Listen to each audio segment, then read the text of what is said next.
So the way this industry works is that a lot of the organizations who get these contracts with the government in particular, um, if they're looking for a degree or a specialization, a lot of times they're looking really, first of all, for experience. Let me just keep it real with you. They're really looking for your experience in the closest thing to the job that you're getting. So if they want you to be a cloud expert in Azure or AWS, doing containers or Kubernetes or whatever the hell, then they want you to have experience in that thing. And then the second thing they'll look at besides experience is going to be a degree. If you have a degree, they're going to be looking at, okay, well, is it a computer degree? Okay, it's not a computer degree. Then they look for if it's a science, technical, engineering, or mathematics degree. One of those four. Like I've worked with many of my coworkers, they don't have a computer degree or a cyber degree or a network degree. I have one in IT, just a BS in IT from the University of Phoenix, if that tells you anything. So, but so a lot of people I work with have they have an electrical engineering degree. I worked with a guy who was a double E. Like I was like, what the hell are you doing here? One of my mentors, he had an avionics. His background is in avionics and electronics. And I'm like, what the hell? And he knew routers and switches and stuff like the back of his hand. And then, I mean, now it's different. Like he's been an IT cybersecurity guy for years now. But when we first met, he was an avionics guy or something. Yeah. So there's a there's a lot of respect for STEM degrees. So if you have experience, number one, I always do that. Experience, number one, experience overall. But after that, degree, we're talking about high paying jobs. Now, not all jobs require a degree, just so you know, but experience, a degree, and then certifications in that order. That's not to say that you have to have a degree. You don't, to get in this field. Like I said, both of my top mentors did not have a degree when I first met them. And they were two of the smartest motherfuckers I've ever seen in IT that I've ever met since. No degree at the time. Now they have a degree and running director, parts of the director of some organization or something like that. Let me see more questions and comments. Let me see here. Great question, Larry. Great question. He said, I hear you, brother. Cybersecurity forces and aircraft maintenance, sadly, zero respect. Yeah, we got no respect. We were the dirt. we treated like dirt. People hated our guts. It's a thankless job. Luckily, SecDef listed cybersecurity as a protected category from cuts, along with other critical. I mean, they're cutting a lot, man. I mean, I don't know how well they're protecting those things. The SecDef is protecting those things.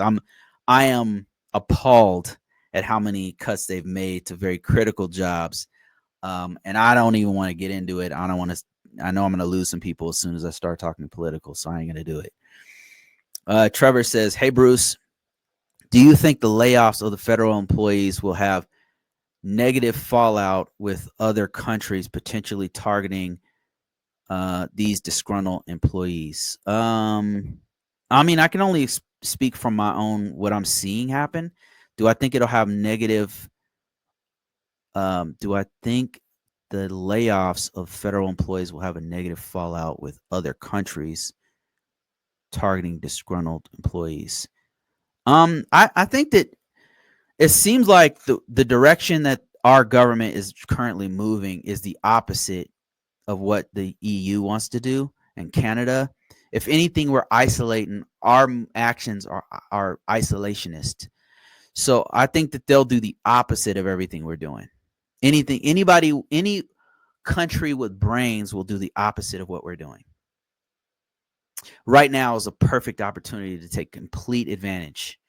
If It wouldn't surprise me if Canada and EU started looking for us to work over there instead. It wouldn't surprise me. This is not good. Like what's happening now is not good. And this is coming from a combat vet who worked directly with the Canadian Army and directly with the Royal Air Force from UK and with Australians. And so me seeing the United States do this is a shock.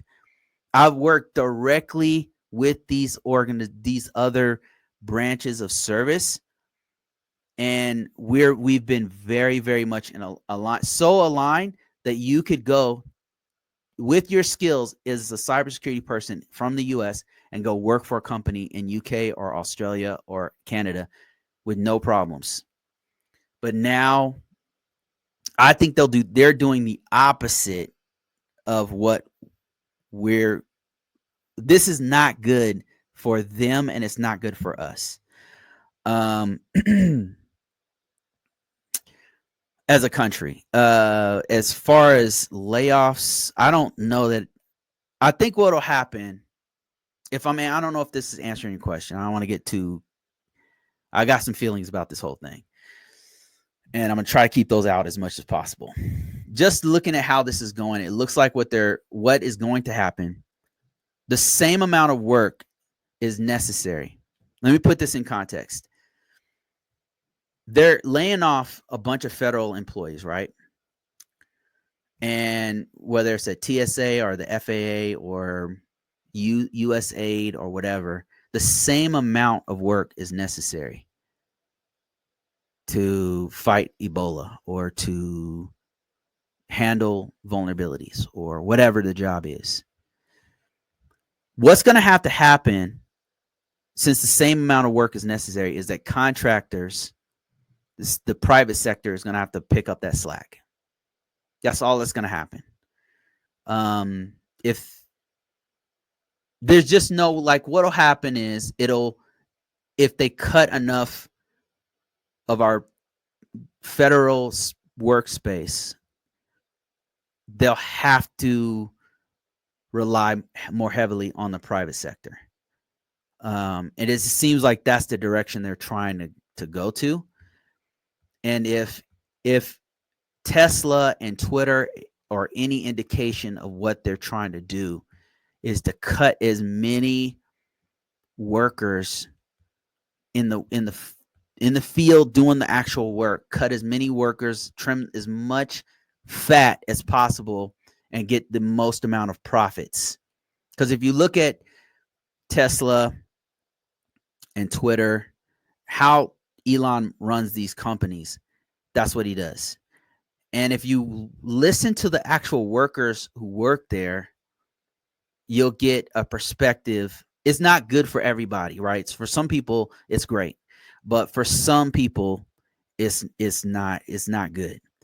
You're doing double the hours for the same amount of money. And there's fewer positions open. And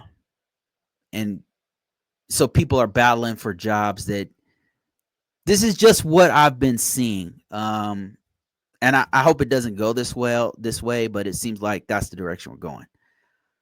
As far as it affecting other countries, I think they'll do the opposite. And what might happen is that there might be more opportunities in those other countries for those of us who have these skills. But we'll see. We'll see how it goes. I mean, I don't know. I don't have a crystal ball. I don't know how this is going to work out. This is just me speculating off the top of my head. I have no idea what the hell I'm talking about.